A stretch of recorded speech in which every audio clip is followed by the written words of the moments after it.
사랑받는 자녀는 지혜롭게 살아간다 라는 제목으로 에베소서 말씀 계속해서 살펴보도록 하겠습니다.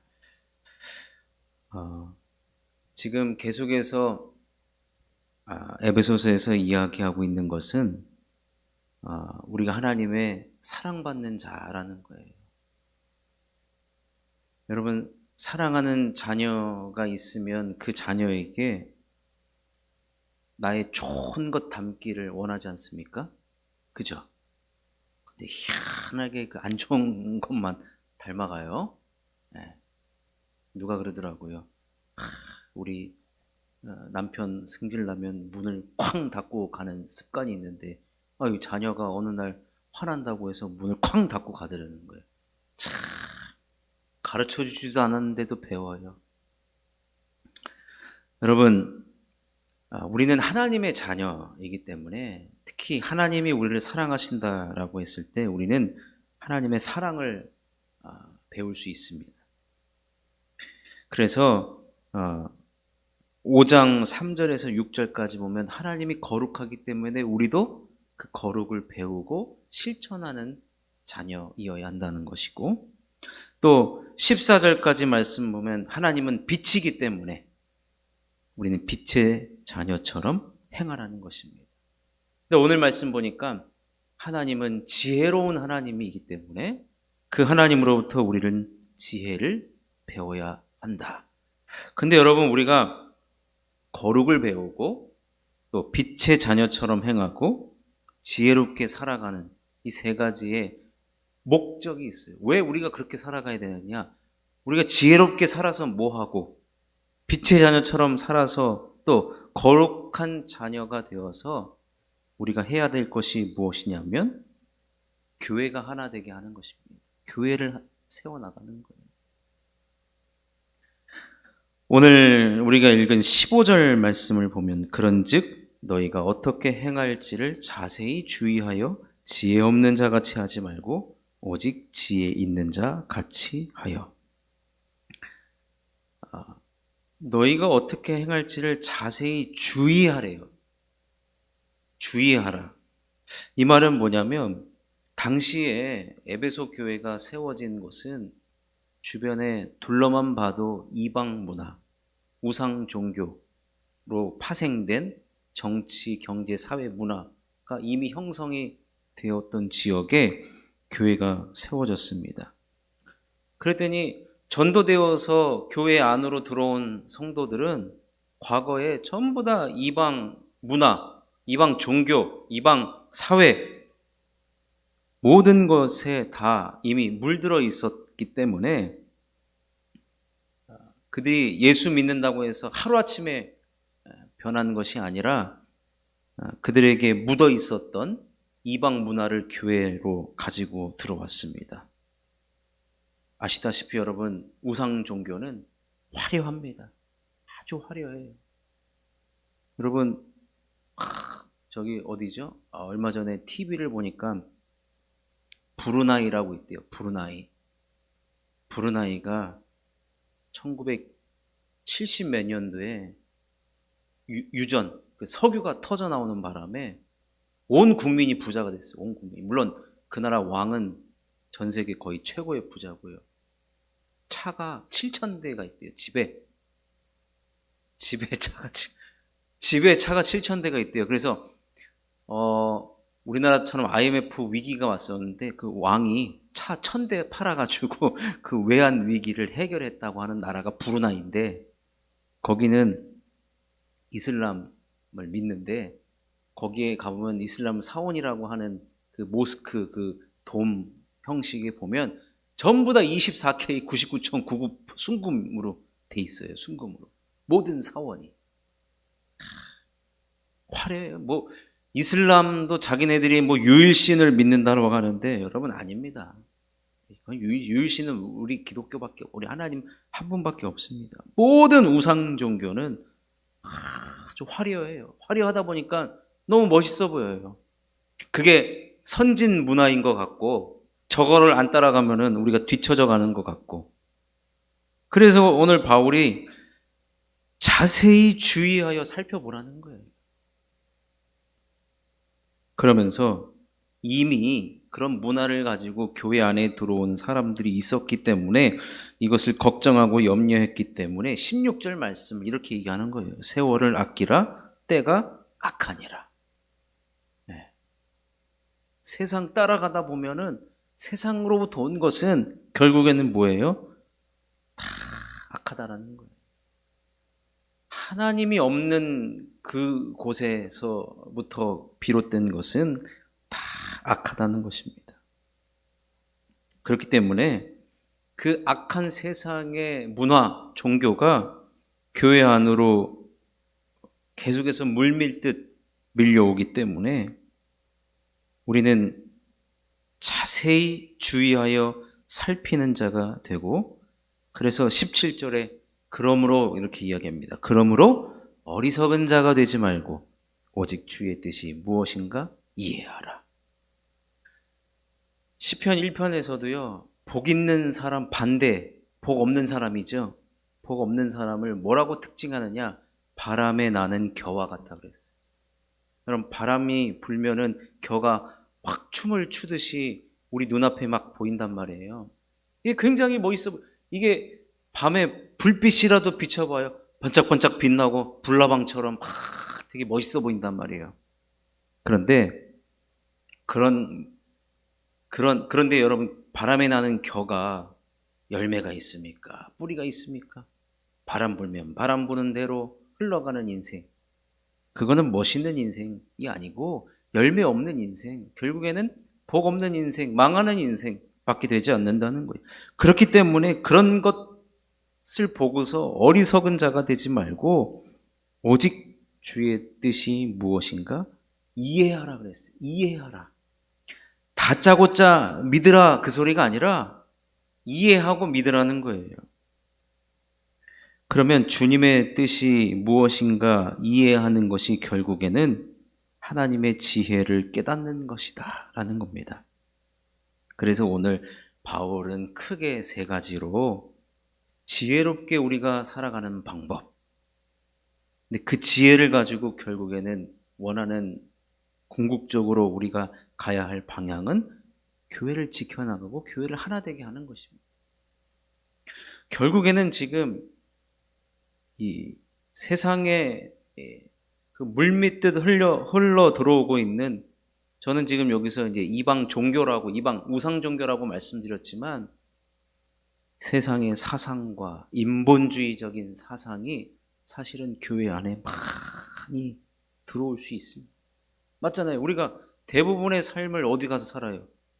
일터에서 다른 사람들, 예수 안 믿는 사람들과 섞여서 살아갈 때 우리도 모르게 그들의 문화와 그들의 사상에 우리가 물들 수밖에 없거든요. 그래서 사실 에베소 교회도 문제가 있었지만 지금 한국 교회도 마찬가지입니다. 자꾸 이 세상의 그 생각과 민주주의가 멋있다고 해서 교회 안에 민주주의, 물론 교회를 치리하고 결정을 할 때는 민주적으로 할 수 있습니다만 교회의 가장 중요한 것은 하나님의 뜻이 무엇인가, 그것을 가지고 이루어가고 이끌어가는 것이 바로 교회라는 것입니다. 따라서 그러므로 어리석은 자가 되지 말고 오직 주의 뜻이 무엇인가 이해하라고 했을 때, 그럼 주의 뜻이 무엇인가? 바울은 크게 오늘 세 가지로 말씀하고 있습니다. 첫 번째로는 성령으로 충만함을 받으라는 겁니다. 자, 에베소서 5장 18절 우리 함께 한번 읽겠습니다. 시작. 술 취하지 말라. 이는 방탕한 것이니 오직 성령으로 충만함을 받으라. 여러분, 술 취한다는 것은요, 이 술이라는 것이 뭐 알코올이 들어간 그것일 수 있는데 결국은 이 세상을 대표하는 문화라고 볼 수도 있는데, 술 취한다는 것은 오직 육신만을 위한 일이라는 거예요. 육신의 일. 이 술 취하지 말라. 이는 방탕한 것이니라 그랬거든요. 여기서 말하는 방탕은 헬라어 원어로 보니까 무질서라고 되어 있습니다. 무질서. 결국에는 지난번에도 에베소서에서 나왔던 개념 중에 하나가 뭐냐 보니까 세상으로부터 온 것은 다 무질서하다는 거예요. 무질서. 그래서 제가 지난번에 엔샬롬이라고 말씀드렸어요. 질서가 없는 상태, 평안이 없는 상태예요. 술 취하는 것은 술의 지배를 받는다는 것인데 그 지배를 받아서 우리를 무질서하게끔 한다는 거예요. 근데 나만 무질서한 것이 아니라 결국에는 교회 안에 침투에 들어와서 교회를 어지럽히게 하는 대표적인 지금 것을 이야기해 주고 있는 것입니다. 따라서 오늘 말씀을 다시 한번 보면 술 취하지 말라 그랬어요. 말라. 이거는 우리는 이것에 대하여서 철저하게 부정의 반응을 보여야 한다는 거예요. 안 되는 건 안 되는 거예요. 받아들일 수 없다는 겁니다. 기독교 이렇게 보수적인지 몰랐습니다. 네, 보수적이에요. 어쩔 수 없어요. 그러면 성경에서도 적당하게 술은 적당하게 받아라 이렇게 나오면 좋은데 성경에 그런 얘기. 지금 이것은 뭐 술을 한 모금 먹어도 됩니까? 술 취하지 말라 그랬어요. 뭐 비틀거릴 정도로 뭐 인사불성 그 얘기를 하는 게 지금 아닙니다. 무질서로 대표되는 이 세상의 문화 대표격인 술 취함. 그것으로부터 우리는 술 취하지 말라라고 하는 부정의 반응. 이것에 대해서는 우리는 철저하게 우리의 몸이 사실은 자동적으로 반응해야 됩니다. 자동적으로. 혹 교회 안에서 어떤 누가 아무리 들어봐도 이 성경으로부터 온 내용을 말하지 않는다라고 할 때 우리는 우리의 몸이 막 반응을 해야 돼요. 아니 어디서 굴러온 생각이지? 어디서 저걸 가지고 들어왔지 도대체? 여러분 이것은 우리가 우리의 몸된 교회를 지켜나가는 방법으로 지금 바울이 우리들에게 알려준 거예요. 술 취하지 말라라고. 또한 이 술은요, 아까도 말씀드렸지만 육신만을 위한 것이라 그랬어요. 여러분 하나님의 말씀은요 우리들에게 영과 육의 양약이 된다 그랬어요. 잠언서에 보면 영과 육의 모두에 유익하다는 것. 벌써 이 술은 육신만을 위한 거기 때문에 불균형적인 것입니다. 한쪽으로 쏠리게끔 만들어요. 초대교회에 들어왔던 이단이 뭐냐? 영지주의. 영지주의는 뭐냐면 한쪽으로 치우친 거예요. 어떤 영지주의 이단은 영만 내가 은혜 받으면 된다. 그러니까 육으로 제지되어도 상관이 없다. 이런 이단도 있고 아니면 육으로는 죄지으면 안 된다. 그런데 우리의 영혼이 뭐 어떻게든지 상관이 없다. 막 이런단 말이에요.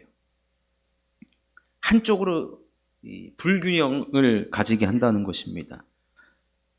그렇기 때문에 사도 바울이 어떻게 행할지를 자세히 주의하라고 했던 것이고 세월도 아끼면서 때가 악하다. 그렇기 때문에 우리는 이것을 부정하기 위해서 해야 될 것은 오직 성령으로 충만함을 받은 다른 방법이 없다는 거예요. 이것을 막는 유일한 방법은 성령으로 충만함을 받는다. 그 말은 여러분 세상의 이 생각과 사상은요 아주 우리를 헷가닥하게 합니다. 미혹하게 합니다. 여러분 이단이라고 할 때 그게 한자로 달을 이에다가 끝단이거든요.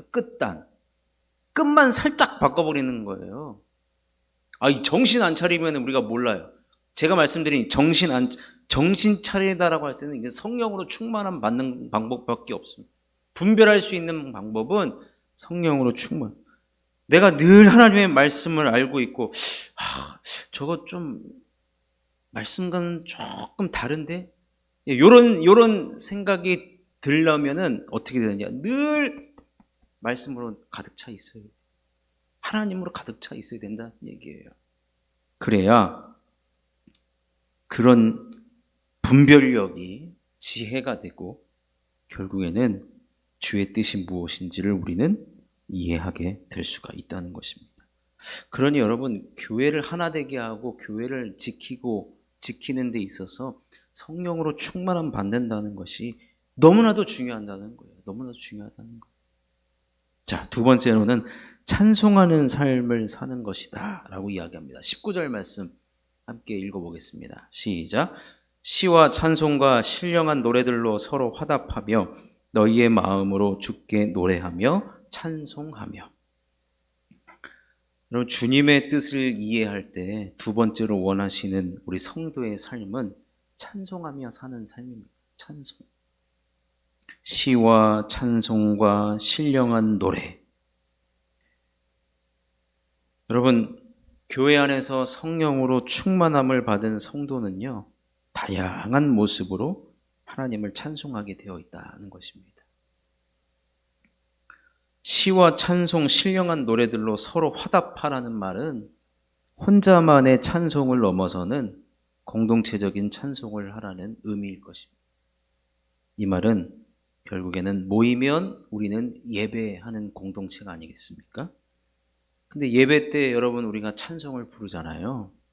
그렇기 때문에 찬송하는 성도님들이 넘치는 교회는 예배하는 교회일 수밖에 없다는 것이고, 예배하는 성도들이 모인 곳에 하나님은 성령으로 충만하도록 인도하신다는 것입니다.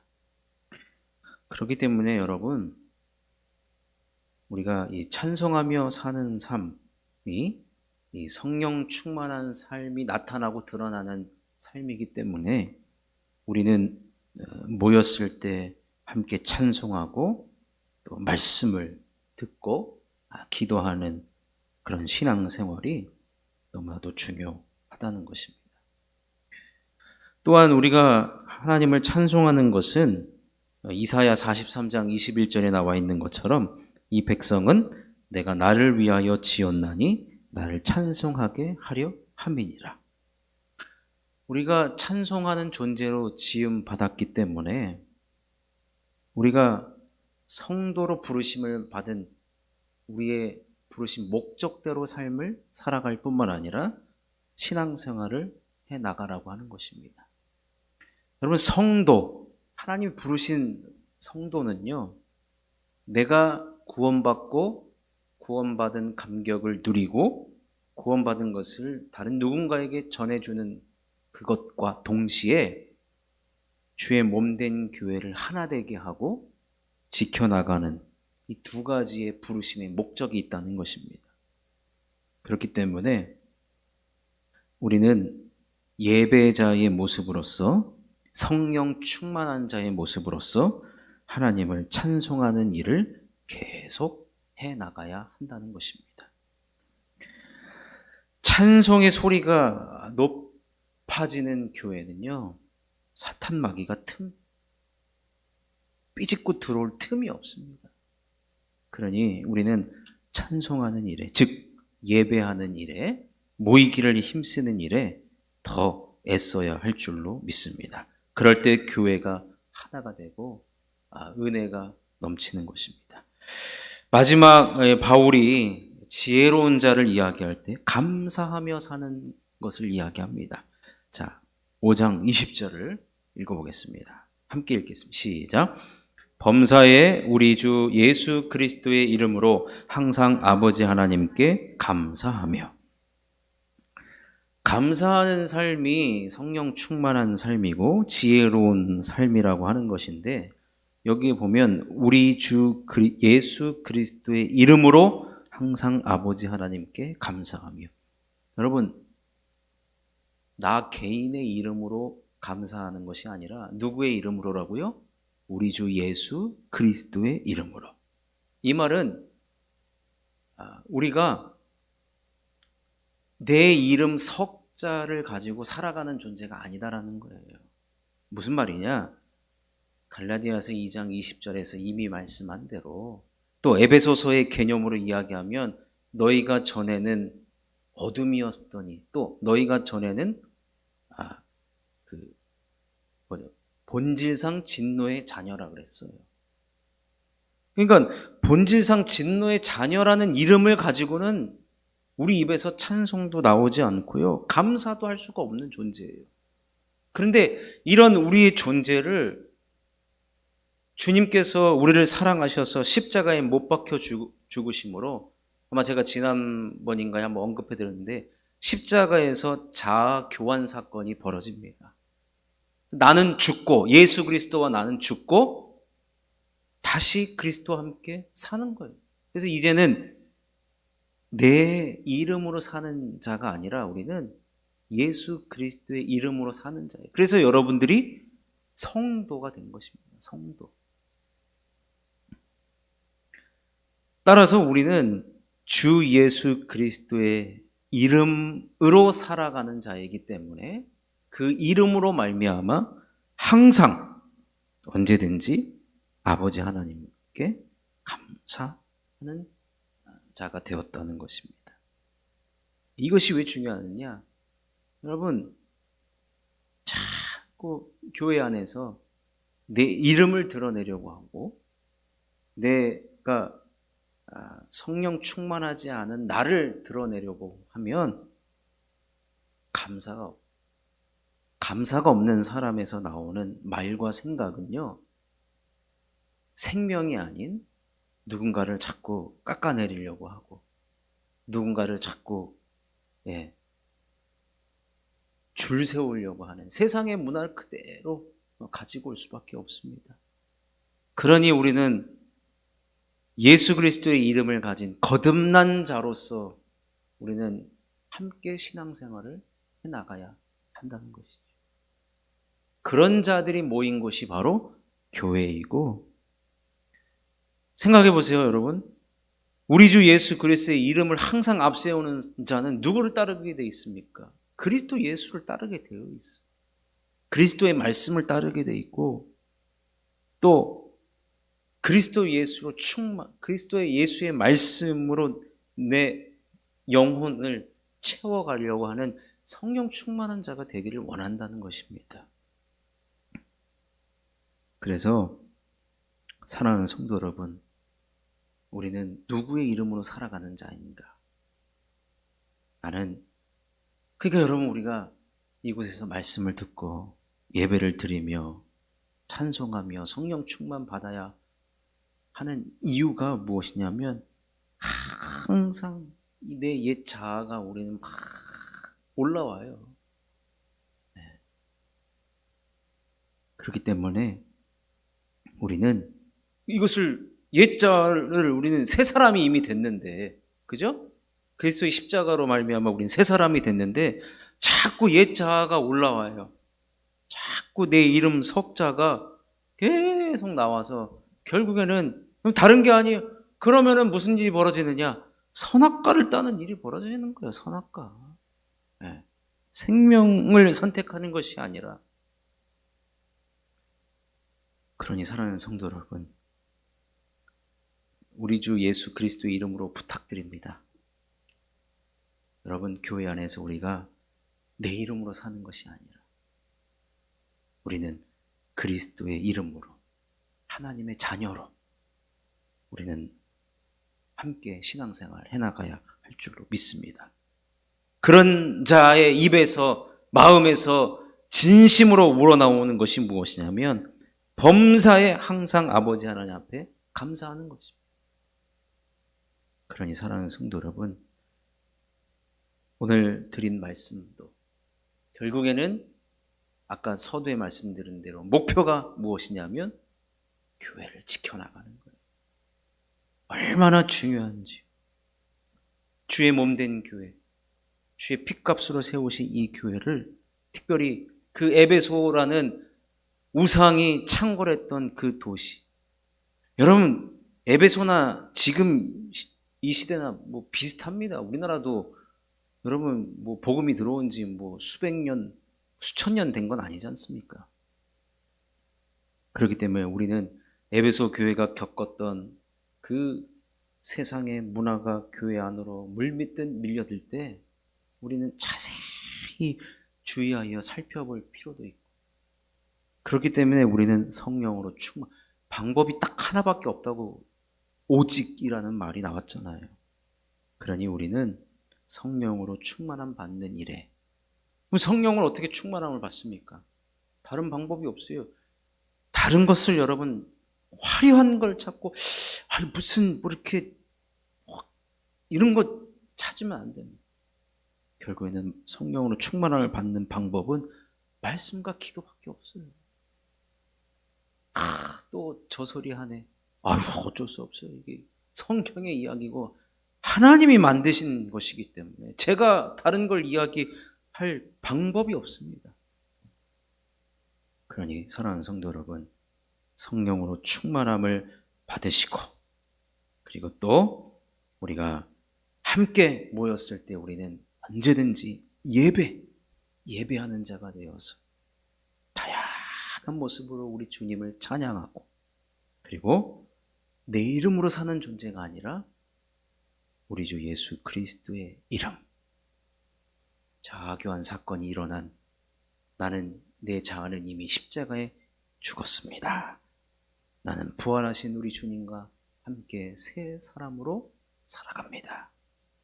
그런 자의 입에서, 마음에서 나오는 감사함이 우리에게 있을 때 우리가 교회를 하나 되게 하고 지켜나가는 것입니다. 이런 일에 사랑받는 자녀는 지혜롭게 살아간다 라고 했으니 저와 우리 모든 성도님들은 지혜로운 자들로 주의 몸된 교회를 지키며 세워나가는데 함께 쓰임받을 수 있기를 주님의 이름으로 축원합니다.